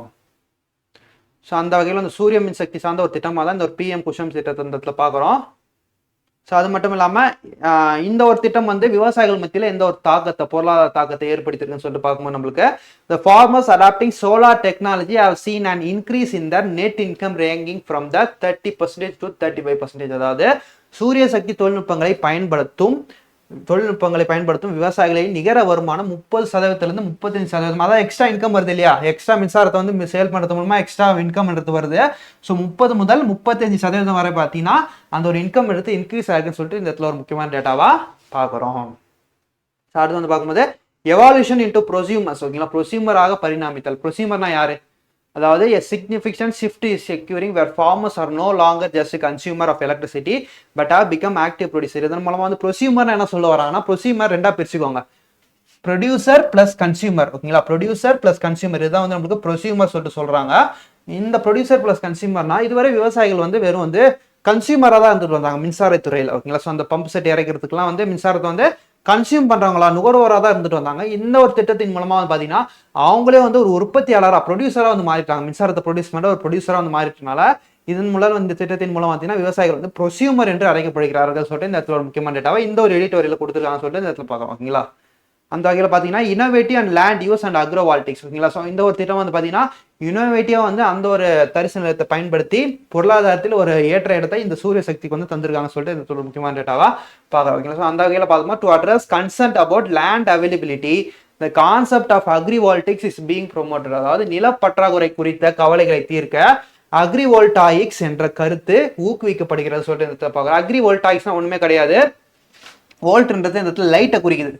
லைட்டு எனர்ஜின்ற விஷயத்தெல்லாம் குறியுது. இல்லை எனர்ஜினா எலக்ட்ரிக்கல் எனர்ஜி தான் சொல்றாங்க இந்த இடத்துல. ஓகேங்களா, மின்சார ஆற்றல் தான் சொல்றாங்க. ஸோ அந்த வகையில் வந்து அக்ரினா விவசாயம், விவசாயம் சார்ந்த ஒரு மின்னாற்றல் உற்பத்தியை குறிக்கிறதுனால தான் இந்த ஒரு திட்டம் அக்ரிவோல்டாய்க்ஸ் என்று அழைக்கப்படுகிறதுன்னு சொல்லிட்டு இந்த ஒரு முக்கியமான டேட்டாவா பார்க்குறோம். இந்த ஒரு திட்டத்தின் மூலமா இரட்டை பயன் அடைகிறார்கள் ஓகேங்களா. ஸோ அந்த வகையில் பார்த்தீங்கன்னா விவசாயிகளுக்கு தேவையான மின்சாரமும் கிடைச்சிருது, ஒரு பக்கம் எக்ஸ்ட்ரா மின்சாரத்தை சேல் பண்ணுறதுனா அடிஷனல் இன்கமும் பார்த்தீங்கன்னா அந்த ஒரு விவசாயிக்கு வந்து கிடைச்சிருக்குன்னு சொல்லிட்டு இந்த ஒரு முக்கியமான டேட்டாவா பார்க்குறோம். இதன் மூலமா வந்து பார்த்தீங்கன்னா வளமும் வந்து பாதுகாக்கப்படுகிறது ஓகேங்களா. ஸோ மின்சாரத்தை உபயோகத்தின் மூலமா வந்து பார்த்தீங்கன்னா அந்த இயற்கைக்கு எந்த தீங்கும் ஏற்படாதவாறு அந்த சோலார் மின்சக்தின்றது ப்ரொடியூஸ் பண்றாங்க இல்லையா. ஸோ அதனால வந்து இயற்கைக்கும் எந்த தீங்கும் ஏற்படவில்லை, அதே சமயத்தில் அடிஷனல் இன்கமும் பார்த்தீங்கன்னா நம்மளுக்கு கிடைக்குதுன்னு சொல்லிட்டு இந்த ஒரு முக்கியமான டேட்டாவா பார்க்குறோம்.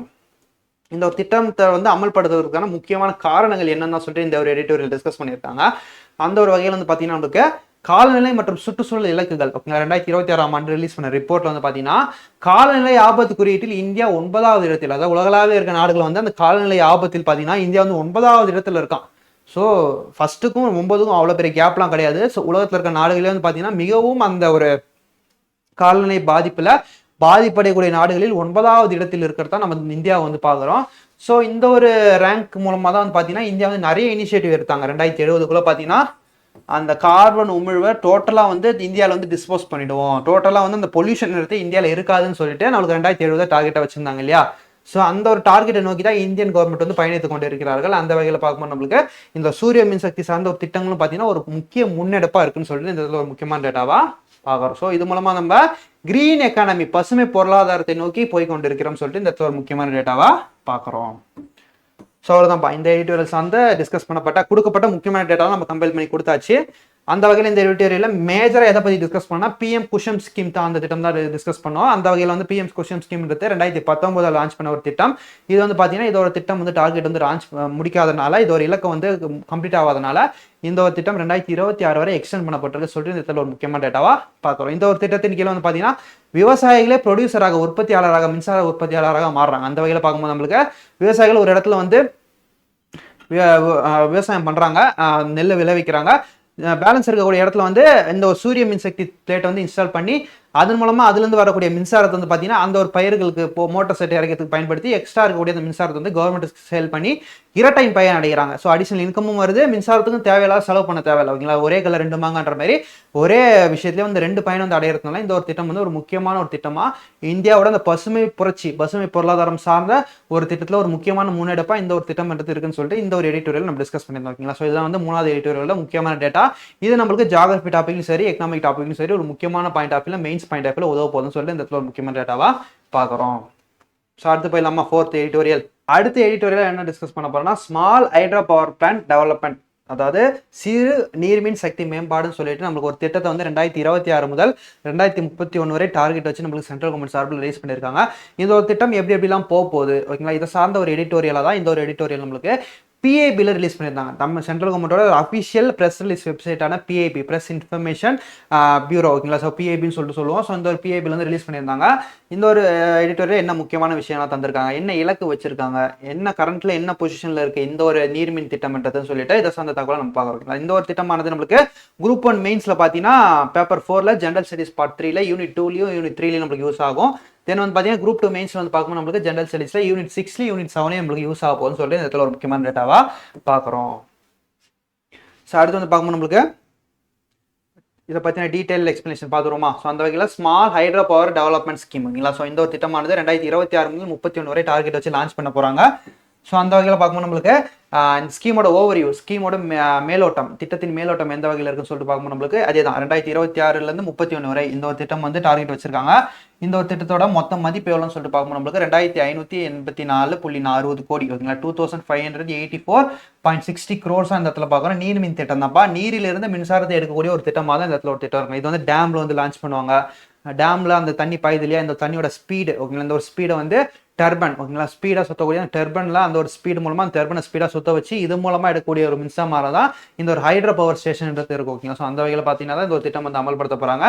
இந்த ஒரு திட்டத்தின் மூலமா இந்தியாவுக்கு தேவையான 1500 மெகாவாட் மின்சாரம்ன்றது கிடைக்க போகுதுன்னு சொல்லிட்டு இந்த இடத்துல ஒரு முக்கியமான டேட்டாவா பார்க்குறோம். இந்த வகையில் பார்க்கும்போது நம்மளுக்கு ஒரு நீர்மின் திட்டமும் சிறு மின் திட்டம் இல்லையா. ஸோ ஒரு நீர்மின் திட்டமும் பார்த்தீங்கன்னா எவ்வளோ கெப்பாசிட்டி இருக்க போதுன்னா நம்மளுக்கு 25 மெகாவாட் அளவுக்கு உற்பத்தி செய்யக்கூடிய மின்சாரத்தை உள்ள அந்த ஒரு நீர்மின் சக்தி திட்டமாக தான் இந்த ஒரு திட்டத்தை இந்த இடத்துல பார்க்குறோம் ஓகேங்களா.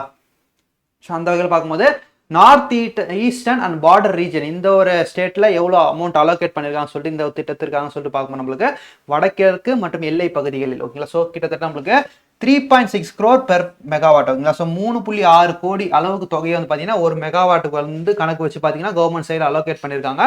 ஸோ இந்த அல்லது வந்து பார்த்தீங்கன்னா திட்டத்தோட செலவில் 30% அளவுக்கு பார்த்தீங்கன்னா மாநிலத்துக்கு மானியமாக தருவாங்க சொல்லிட்டு இந்த இடத்துல ஒரு முக்கியமான டேட்டாவா பார்க்குறோம்.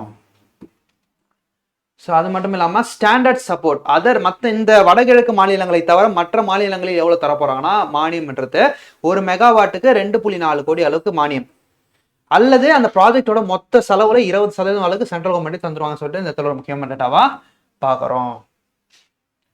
ஸோ அந்த மட்டும் இல்லாமல் ஸ்ட்ராட்டஜிக் இம்பார்ட்டன்ஸ் அண்ட் இம்பாக்ட் மூலோபாய முக்கியத்துவம் மற்றும் தாக்கம் ஓகேங்களா. இந்த ஒரு திட்டம் கொண்டு வரதுனால என்ன ஒரு தாக்கம்லாம் ஏற்பட போகுதுன்னு சொல்லிட்டு பார்க்கும்போது நம்மளுக்கு 51 lakh person days of employment, அதாவது 51 லட்சம் மனித நாட்கள் வந்து வேலை வாய்ப்பு வந்து கிடைக்க போகுதுன்னு சொல்லிட்டு இந்த இடத்துல பார்க்குறோம். அதாவது வேலை வாய்ப்புன்னு சொல்லிட்டு பார்த்துப்போம், அது என்ன மனித நாட்கள்லாம் சொல்லிட்டு பார்க்கும்போது நம்மளுக்கு அதாவது இந்த ஒரு திட்டத்திற்காக 51 லட்சம் மனிதர்கள் ஒரு நாள் வந்து வேலை செய்ய போறாங்க சொல்லி இந்த இடத்துல வந்து கொஞ்சம் காம்ப்ளிகேட்டடான ஒரு டேட்டா தான். அதாவது 51 லட்சம் மனித நாட்கள் என்று சொல்ல போகும்போது நம்ம பார்த்தோம்னா அத்தனை டேஸ் ஆஃப் ஒர்க் தேவையா, அதாவது இந்த ஒரு திட்டத்தை முடிக்கணும்னா 51 லட்சம் மனிதர்கள் வந்து வேலை செய்யணும். எத்தனை நாளுக்குன்னா 51 நாளைக்குன்னு சொல்லிட்டு இந்த இடத்துல பார்க்கலாம். அந்த வகையில் கணக்கு பண்ணும்போது 51 லட்சம் மனித நாட்களுக்கு தேவையான வேலை வாய்ப்புன்றது இன்க்ரீஸ் ஆக போகுதுன்னு சொல்லிட்டு இந்த இடத்துல ஒரு முக்கியமான டேட்டா பார்க்குறோம். இதன் மூலமா இந்த ஒரு சிறு நீர்மின் சக்தி திட்டம் மூலமா சொல்லிட்டு இந்த இடத்துல நம்ம பார்க்குறோம். ஸோ இந்த ஒரு டிபார்ட்மெண்ட் இந்த ஒரு திட்டத்தில் வந்து பார்த்தீங்கன்னா தனியார் முதலீடுன்றது இருக்க போது எவ்வளோன்னு சொல்லிட்டு பார்க்கணும் நம்மளுக்கு 15,000 கோடி 50,000 crore வந்து பார்த்தீங்கன்னா நம்மளுக்கு தனியார் முதலீடுன்றது இருக்குன்னு சொல்லிட்டு இந்த இடத்துல முக்கியமான டேட்டாவா பார்க்குறோம். ஸோ இதோட பொட்டான்ஷியல் அண்ட் யூட்டிலைசேஷன் ஓகேங்களா, இந்தியாவில் உள்ள திறன் இந்த நீர்மின் சக்தி சார்ந்த திறன் எந்த அளவுக்கு கரண்ட்ல இருக்கு, ஸோ இனிமேல் அப்டேட் பண்ற இன்ஸ்டாலர் கெப்பாசிட்டியோட எவ்வளோ திறன் இருக்கு எவ்வளோ பொட்டான்ஷியல் இருக்குன்னு சொல்லிட்டு அதை சார்ந்த ஒரு டேட்டாவை தான் பார்க்குறோம். இதுவுமே நமக்கு ப்ரிலிம்ஸ் பாயிண்ட் ஆஃப் வியூ ஒரு முக்கியமான டேட்டாவாக தான் அதை பார்க்குறோம் ஓகேங்களா. ஸோ அந்த வகையில் பார்க்கும்போது நம்மளுக்கு India has an estimated potential of 21,133.61 megawatt across 7,133 identified site. அதாவது இந்தியாவில் பார்த்தீங்கன்னா 7,133 அடையாளம் காணப்பட்ட இடங்களில் 21,133.61 மெகாவாட் திறன் இருப்பதாக மதிப்பிடப்பட்டுள்ளது.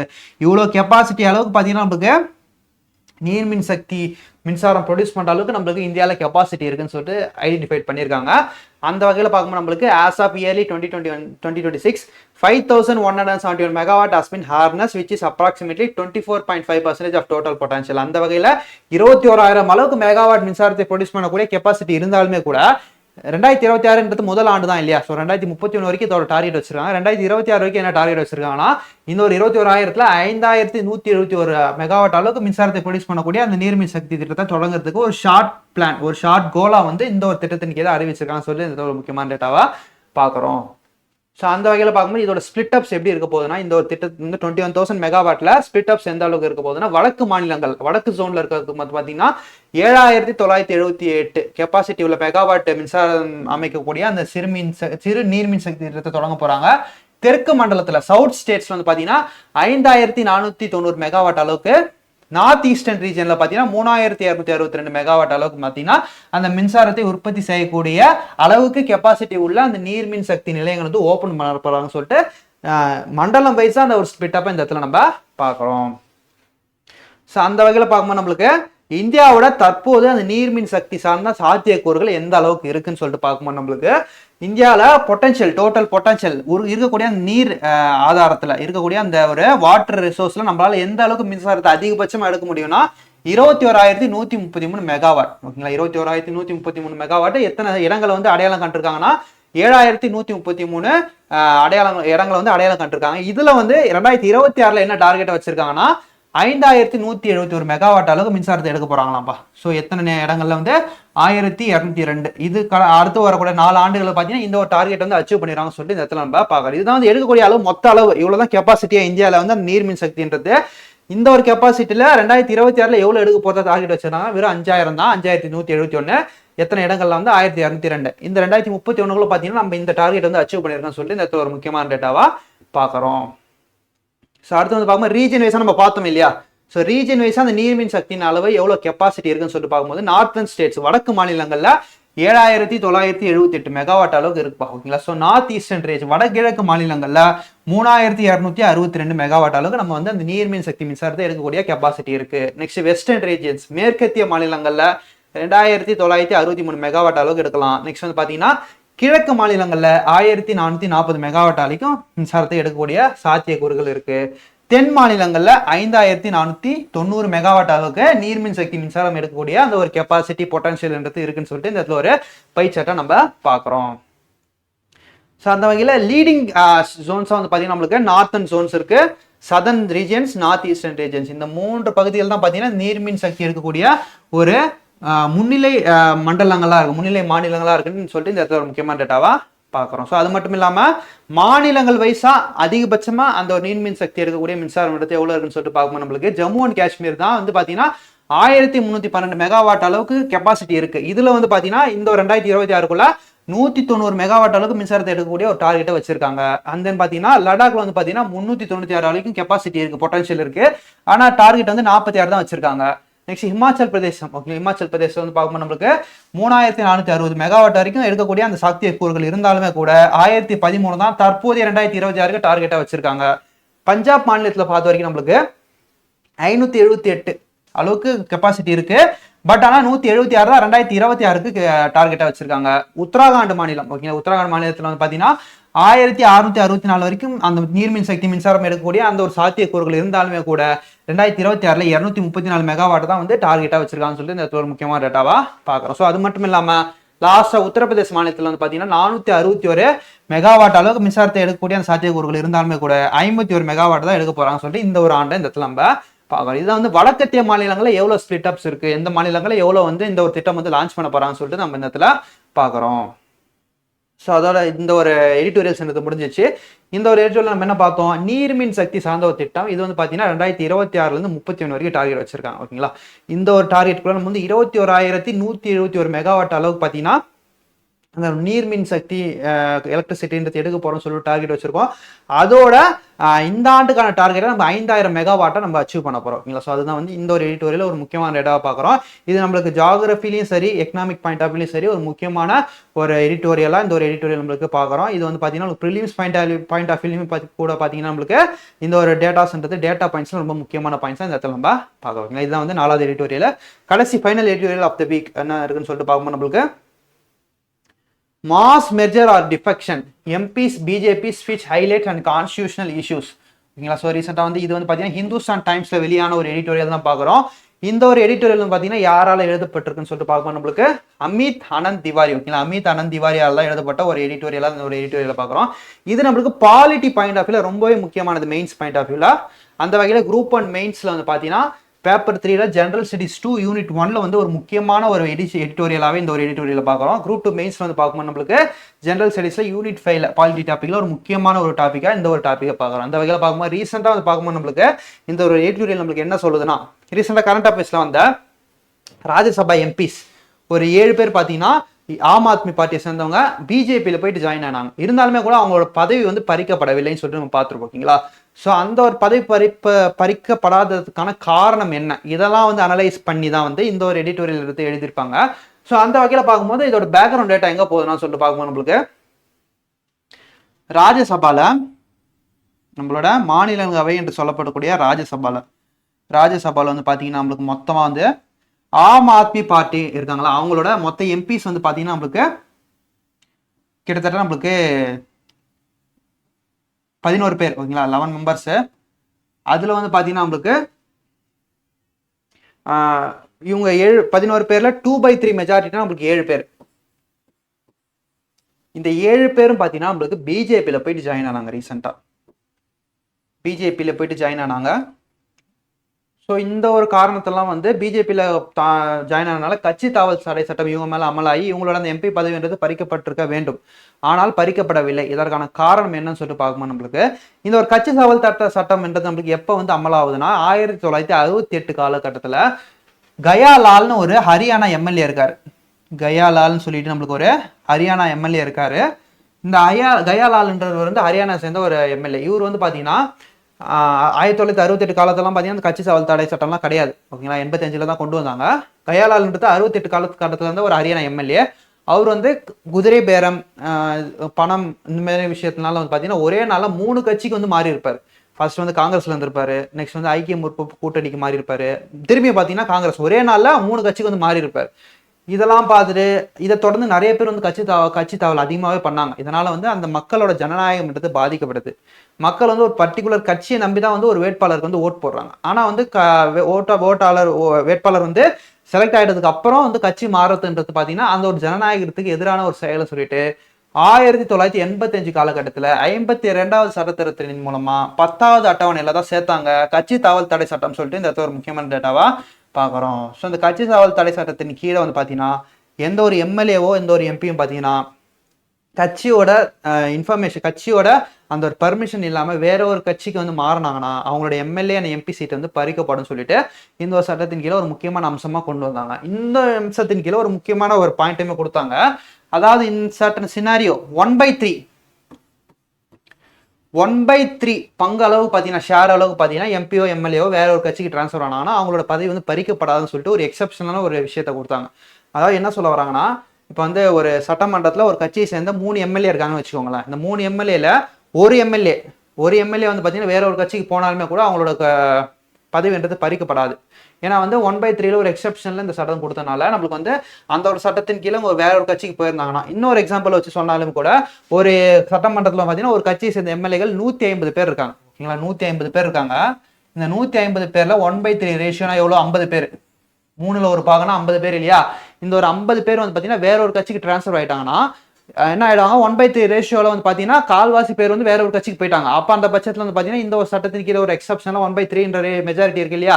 அந்த வகையில் அவங்களோட பதவி பறிப்புன்றது நடைபெறாதுன்னு சொல்லிட்டு நம்மளுக்கு ஒரு எக்ஸப்ஷன் கொண்டு வந்தாங்க. ஓகேங்களா, இது வந்து என்ன ஆச்சுன்னா நாலு பின்னா அந்த 1/3 ரொம்பவே ஈஸியாக ஆயிடுச்சு. ஓகேங்களா, சில சட்டமன்றத்துலாம் பார்த்தீங்கன்னா ஒரு தொகுதியில் வந்து பார்த்தீங்கன்னா ஒரு மாநிலத்தில் பார்த்தீங்கன்னா கட்சியை சேர்ந்தவங்க 3 எம்எல்ஏ தான் இருப்பாங்க. அதில் ஒருத்தர் போயிட்டாலுமே கூட அவங்களோட பதவி வந்து பறிக்கப்படாமல் போச்சு. ஓகேங்களா, ஸோ இந்த ஒரு காரணத்தினால வந்து இந்த ஒரு சட்டத்தை வந்து சட்ட திருத்தம் என்றது பண்ணாங்க. சட்ட திருத்தம் என்றது நம்மளுக்கு 2003 காலகட்டத்தில் வந்து பண்ணாங்க, 97 சட்ட திருத்தத்தில். அந்த வகையில் பார்த்தீங்கன்னா இந்த ஒரு எக்ஸப்ஷனல் கேசஸை 2/3 மாற்றுறாங்க.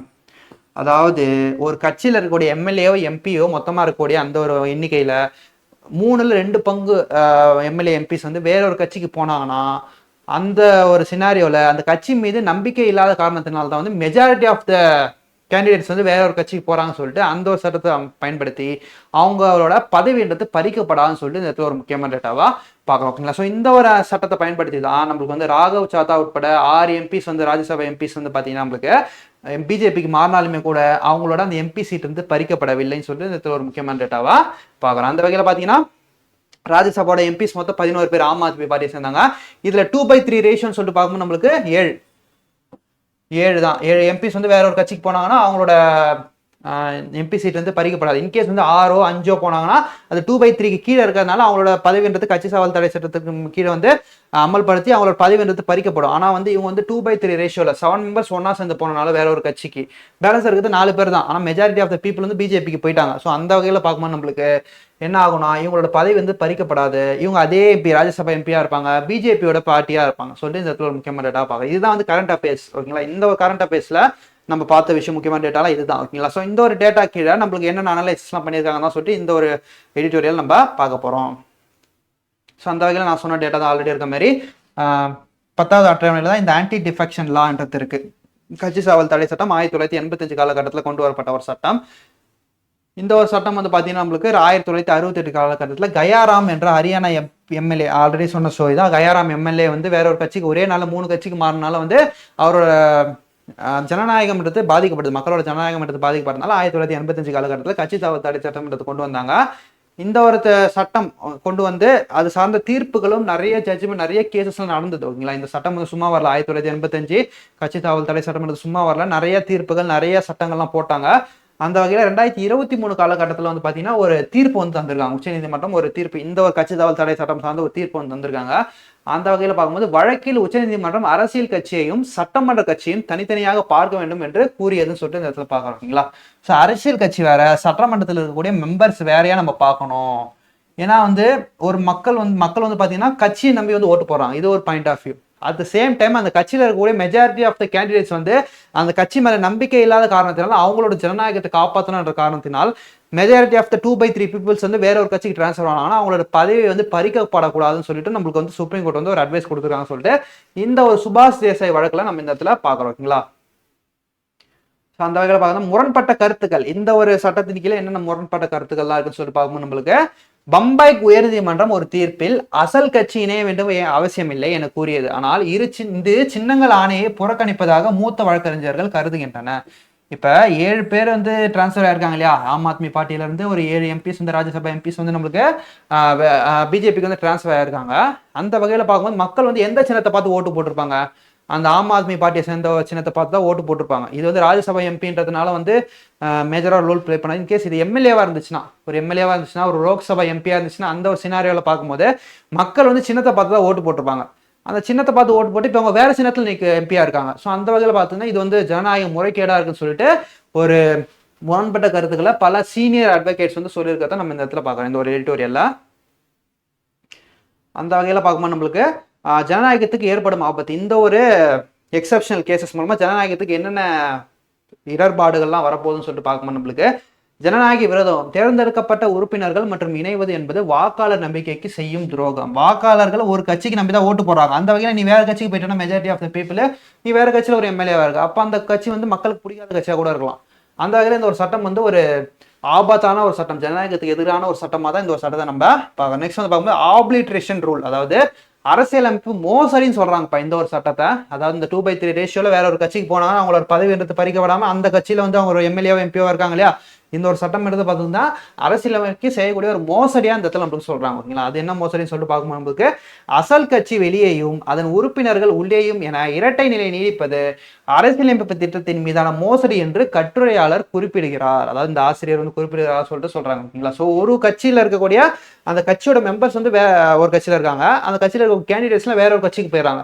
இது வந்து பாத்தீங்கன்னா ஒரு ஜனநாயக இரட்டை தலைவேஷமா இருக்கு. ஓகேங்களா, ஒரு கரெக்டான ஒரு ஸ்டாண்டர்டான பாத்துல ஜனநாயகம்ன்றது ரெண்டா டிவைட் ஆகிறதுனால மக்களோட அந்த விருப்பம்ன்றது இந்த இடத்துல ரொம்பவே பாதிக்கப்படுதுன்னு சொல்லிட்டு இந்த இடத்துல ஒரு முக்கியமான டேட்டாவா பார்க்குறோம். இதன் மூலமா வந்து அந்த பர்டிகுலர் கட்சியை அழிந்து போகக்கூடிய ஒரு சூழலும் இருக்கு. ஓகேங்களா, ஒரு கட்சியிலேருந்து வேற ஒரு கட்சிக்கு பல்கா வந்து எம்பிஸ் எம்எல்ஏஸ் போறாங்கன்னா அந்த கட்சி பத்தின ஒரு நம்பிக்கைன்றது குறையுது இல்லையா, அதனால வந்து கட்சியை வந்து அழிக்கக்கூடிய சிச்சுவேஷன் இந்த இடத்துல இருக்குன்னு சொல்லிட்டு இந்த இடத்துல ஒரு முக்கியமான டேட்டாவா நம்மளுக்கு ஆத்தர் வந்து சொல்லியிருக்கா சொல்லிட்டு இந்த இடத்துல நம்ம பார்க்குறோம். ஓகேங்களா, ஸோ அதை சார்ந்து முடிவுரை என்ன சொல்ல வராங்கன்னா ஒன்றிணைந்த விளக்கம், அதாவது 10வது அட்டவணை மற்றும் சின்னங்கள் ஆணையை ஒருங்கிணைத்து விளக்க வேண்டும்.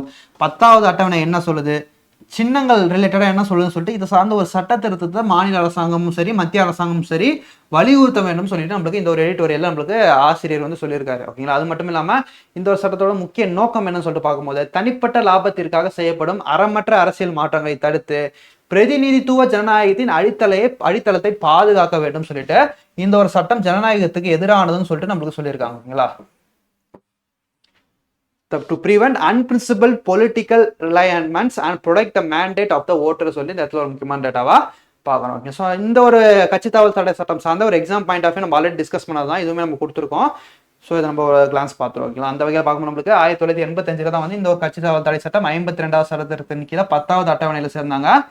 நெக்ஸ்ட் வந்து பார்க்கும்போது நம்மளுக்கு இந்த ஒரு சட்டத்தின் கீழே ஒரு எக்ஸப்ஷனல் கேஸா 1/3 பீப்புள்ஸ் 1/3 கேண்டிடேட்ஸ் வந்து வேற ஒரு கட்சிக்கு போனாங்கன்னா வந்து அவங்களோட பதவி வந்து பறிக்கப்படக்கூடாது சொல்லிட்டு ஒரு அமெண்ட்மெண்ட் போட்டாங்க. அது தொடர்ச்சியா வந்து 2003 இதை சேஞ்சஸும் பண்ணாங்க. அவங்க 2/3 வந்து இதோட ரேஷியோ வந்து மாத்தினாங்க. 2/3 மெஜாரிட்டியில வந்து அந்த ஒரு கட்சியோட கேண்டிடேட்ஸ் எம்எல்ஏ எம்பி வந்து வேற ஒரு கட்சிக்கு போனா அவங்களோட பதவி வந்து பறிக்கப்படாதுன்னு சொல்லிட்டு நம்மளுக்கு ஒரு சேஞ்சஸ்மே 2003ல 91வது சட்டத்தில் கொண்டு வந்தாங்க. அண்ட் தென் பாத்தீங்கன்னா பதவி கட்டுப்பாடு additional பெனால்டிஸா defectors were barred from being appointed as ministers or holding remunerative political posts until they were re-elected. அதாவது கட்சி தாவும் உறுப்பினர்கள் மீண்டும் தேர்தலில் வெற்றி பெறும் வரை அமைச்சராகவோ அல்லது அரசியல் ஆதாயம் தரும் பதவிகளிலோ இருக்க முடியாது என்ற விதியை இது கொண்டு தந்ததுன்னு சொல்லிட்டு இந்த ஒரு முக்கியமான டேட்டாவா பார்க்குறோம். அதாவது கட்சி தாவல் செய்யறாருன்னா அவர் வந்து அமைச்சர் பதவியில் வந்து உட்காரக்கூடாதுன்னு சொல்லிட்டு இந்த ஒரு சட்டம் வந்து நம்மளுக்கு சொல்றது நம்ம இந்த முக்கியமான டேட்டாவா எக்ஸாம் பாயிண்ட் ஆஃப் வியூல நம்ம பார்க்கறோம். ஸோ இந்த ஒரு எடிட்டோரியல் நம்ம என்ன பார்த்தோம், அதாவது கட்சி தாவல் தடை சட்டம் 1985 கொண்டு வந்தாங்க. இதோட பின்தாக்கம் எதனால இதை கொண்டு வந்தாங்கன்னா கயா லால் என்ற ஒரு எம்எல்ஏ வந்து ஹரியானாவை சேர்ந்த ஒரு எம்எல்ஏ ஒரே நாள்ல 3 கட்சி வந்து டிரான்ஸ்பர் ஆனதுனால இந்த ஒரு சட்டம் வந்து கொண்டு வந்தாங்கன்னு சொல்லிட்டு 1985 பார்த்தோம். ஸோ அம்பேத்கர் சட்ட திருத்தத்தின் மூலமா 10வது அட்டவணையில இணைச்சாங்க. இந்த சட்டம் கொண்டு வரப்ப வந்து 1/3 ரேஷியோவில் வந்து கேண்டிடேட்ஸ் வேற கட்சிக்கு போனால் அவங்களோட பதவி வந்து பறிக்கப்படாதுன்னு சொல்லிட்டு பார்த்தோம். நாளை பின்ன வந்து இது வந்து ரொம்ப ஈஸியாக இருந்தனால நிறைய பேர் வந்து கட்சி தாவல் அடைஞ்சனால இந்த ஒரு சட்டத்தை மேலும் வந்து ஸ்ட்ராங் ஆக்கணும்னு சொல்லிட்டு இந்த ஒரு ரேஷியோ 2/3 மாத்தினாங்க. 2/3 மூலமா 2/3 அளவுக்கு பங்கு, அதாவது 3ல் 2 பங்கு அளவுக்கு ஒரு கட்சியை சேர்ந்த எம்எல்ஏ எம்பி வந்து வேற ஒரு கட்சிக்கு போனாங்கன்னா அவங்களோட பதவி வந்து பறிக்கப்படாதுன்னு சொல்லிட்டு ஒரு மாற்றத்தை கொண்டு வந்தாங்க.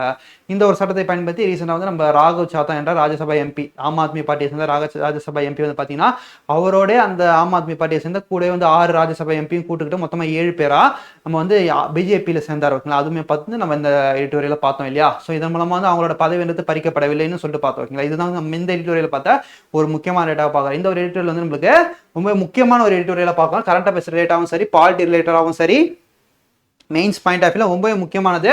அது மட்டும் இல்லாமல் ப்ரிலிம்ஸ் பாயிண்ட் ஆஃப் வியூல இதோட ஆக்ட் என்ன, இது எந்த இயர்ல கொண்டு வந்தாங்க, எந்த அட்டவணையில் இருக்கு, 10வது அட்டவணை, இது போன்ற விஷயங்கள்லாம் பார்த்து வைக்கிறது ரொம்பவே முக்கியமான டேட்டா. ஸோ இவ்வளோ எடிட்டோரியல் பார்த்தோம் இல்லையா. இதை வந்து நம்ம வந்து அப்படியே மெட்டீரியலாக வச்சுக்காம இதை நல்லா படிச்சு பார்த்து நான் அண்டர்லைன் பண்ணது போல்ட் பண்ணதெல்லாம் வந்து ஷார்ட் நோட்ஸாக பண்ணி வச்சுக்கலாம். அண்ட் தென் பார்த்தீங்கன்னா ஒரு மைண்ட் மேப்பாக போட்டு வச்சுட்டு நம்மளுக்கு இன்னுமே யூஸ்ஃபுல்லாக இருக்கும். ஓகேங்களா, ஸோ சென்டராக வந்து மெர்ஜர் ஆக்ட்னா என்னது, கட்சி இணைவு, கட்சி தாவல் சட்டம் தான். ஸோ இந்த சட்டத்திற்கு கீழே என்ன வருது நம்மளுக்கு 1985, இது மட்டுமே போட்டுட்டாலே போதும் மைண்ட் மேப்ல. 1985 கொண்டு வந்தாங்க. 52வது சட்ட திருத்தம் 52. நெக்ஸ்ட் வந்து பார்த்தீங்கன்னா நம்மளுக்கு 10வது அட்டவணையில இணைச்சாங்க. இந்த நம்பர்லாம் நம்ம இந்த இது மட்டுமே போதுமானது. ஓகேங்களா, இது மட்டுமே மைண்ட் மேப்ல போதுமானது. இதை பார்த்தோம் நம்மளுக்கு ரீகலெக்ட் ஆகிடும் நம்ம பிரெயினுக்கு. 1985 கொண்டு வந்தாங்க. 52வது சட்ட திருத்தத்தின் கீழே கொண்டு வந்தாங்க. 10வது அட்டவணையில பிளேஸ் ஆயிருக்கு. ஓகேங்களா, இது மட்டுமே போதும். லைட்டா பிராக்கெட்ல 1/3 போட்டு வச்சுக்கலாம். 1/3 வந்து நம்மளுக்கு 1/3 ரேஷியோல வேற ஒரு கட்சிக்கு மாறினாங்கன்னா அவங்கள பதவி பறிக்கப்படாது சொல்லிட்டு ஆரம்ப கட்டத்தில் இருந்த ஒரு எக்ஸப்ஷனல் கேஸா பார்த்தோம். இதன் தொடர்ச்சியா வந்து இதை சட்ட திருத்தம் பண்ணாங்க இல்லையா. ஸோ அதை வந்து இங்க இருந்து பிராக்கெட் போட்டு நம்ம வந்து 2003 சொல்லிட்டு பார்த்துக்கலாம். ஓகேங்களா, 2003ல 91வது சட்ட திருத்தத்தின் கீழே இந்த ஒரு ரேஷியோ வந்து நம்மளுக்கு 2/3 மாத்திருந்தாங்க. இது மட்டுமே போதுமானது. ஸோ இதோட எக்ஸாம்பிளா வந்து பாத்தீங்கன்னா நம்மளுக்கு ரீசெண்டா ஆம் ஆத்மி பார்ட்டி ஏஏபின்னு ஷார்ட்டா போட்டுக்கலாம். இதை சேர்ந்தா ராகவ் சாத்தா பிளஸ் 6 MP to பிஜேபி மாறினாங்க. இது ஒரு எக்ஸாம்பிளா பார்க்கலாம். ஓகேங்களா, ஸோ இவ்வளவுதான் இந்த எடிட்டோரியல் நம்ம இவ்வளவு டிஸ்கஸ் பண்ணோம் இல்லையா. இந்த மைண்ட் மேப்லேயே முடிச்சிடலாம். இதே மாதிரி நம்ம மைண்ட் மேப் போட்டு வச்சுட்டாலும் ரிவிஷன் பண்ணது நமக்கு ஈஸியாகவும் இருக்கும் சொல்லிட்டு இந்த முக்கியமான டேட்டாவா பார்க்குங்களா. ஸோ இதோட மெட்டீரியல் வந்து நம்ம டெலிகிராம் குரூப்ல அப்லோட் பண்ணிடுவோம். கரண்ட் அஃபேர்ஸ் குரூப்ல நம்மளோட விஜயகுமார் ஐஎஸ் அகாடமியோட அந்த கரண்ட் அஃபேர்ஸ் குரூப்ல அப்லோட் பண்ணிடுவோம். அதுக்கான லிங்க் வந்து டிஸ்கிரிப்ஷன்ல கொடுத்துருவோம். அதை கிளிக் பண்ணி எல்லாரும் அந்த குரூப்ல ஜாயின் பண்ணிட்டு வீக்லி இனிமேல் நம்ம போயிடும். எடிட்டோரியல்ஸ்ங்கிறது அந்த வீக்ல நடந்த முக்கியமான எடிட்டோரியல்ஸ் மெயின்ஸ் பாயிண்ட் ஆஃப் வியூல என்ன முக்கியமோ அதை நம்ம போயிடுவோம். ஸோ அதுவுமே வந்து நம்ம வீக்லி போக போகிறோம். ஸோ அதை கரெக்டாக ஃபாலோ பண்ணிக்கோங்க. அதுக்கான மெட்டீரியல் நம்ம வந்து டெலிகிராம் குரூப்ல அப்லோட் பண்ணிக்குவோம். ஸோ அதை நல்லா வீடியோ பார்த்துட்டு ஒன் கிளான்ஸ் பார்த்துட்டு அண்ட் தென் அண்டர்லைன் பண்ணது போல்டு பண்ணதெல்லாம் வந்து நீங்களும் ஒரு நோட்ஸாவோ மைண்ட் மேப்பாவோ எடுத்து வச்சு திரும்பி ரிவைஸ் பண்ணுறது மூலமா மெயின்ஸ் பாயிண்ட் ஆஃப் வியூல ரொம்ப முக்கியமான ஒரு பார்ட்டா இந்த ரோல் வந்து ப்ளே பண்ண போகுது சொல்லி இதை நம்ம பார்க்குறோம். ஸோ இதோட கடந்த வாரம் அதாவது 26 ஏப்ரல் 2026 முதல் 2 மே 2026 வரை நடந்த இம்பார்ட்டன்ட் எடிட்டோரியல் சார்ந்த ஒரு வீடியோன்றது இதோட முடியுது. மீண்டும் வந்து அடுத்த வாரம் நடக்க இருக்கக்கூடிய அந்த இம்பார்ட்டன்ட் எடிட்டோரியல் சார்ந்த வீடியோல சந்திப்போம். தேங்க்யூ.